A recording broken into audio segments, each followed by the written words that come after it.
দেশ ও জনগণের প্রয়োজনে সবসময় পাশে থাকার কথা জানালেন নতুন সেনাপ্রধান জেনারেল ওয়াকারুজ্জামান।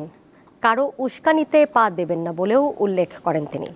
ঢাকা সেনানিবাসে দুপুরে বিদায়ী সেনাপ্রধান এস.এম. শফিউদ্দিন আহমেদ নতুন সেনাপ্রধানের কাছে দায়িত্বভার হস্তান্তর করেন। এ সময় নতুন সেনাপ্রধানকে শুভকামনা জানান তিনি। দায়িত্ব গ্রহণের পর গণমাধ্যমের সঙ্গে মতবিনিময় করেন নতুন সেনাপ্রধান। মিয়ানমারের সঙ্গে কূটনীতির মাধ্যমে সংকট সমাধানের আশা প্রকাশ করেন তিনি। আগামী 3 বছরের জন্য সেনাপ্রধানের দায়িত্ব পালন করবেন ওয়াকারুজ্জামান।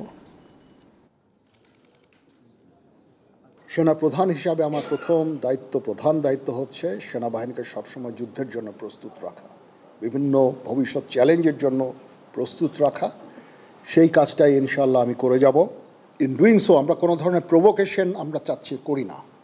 মায়ানমারের সাথে আমাদের রোহিঙ্গা ইস্যু ছাড়া there is no other issue. এই জন্য ডিফেন্স ডিপ্লোমেসিও ইজ ভেরি ইম্পর্টেন্ট। আমরা তাদের সাথে এঙ্গেজড আছি, সবসময় কথা বলছি এবং শান্তিপূর্ণ উপায়ে আমাদের এই রোহিঙ্গা ইস্যুটা আমরা সমাধানের চেষ্টা চালিয়ে যাচ্ছি।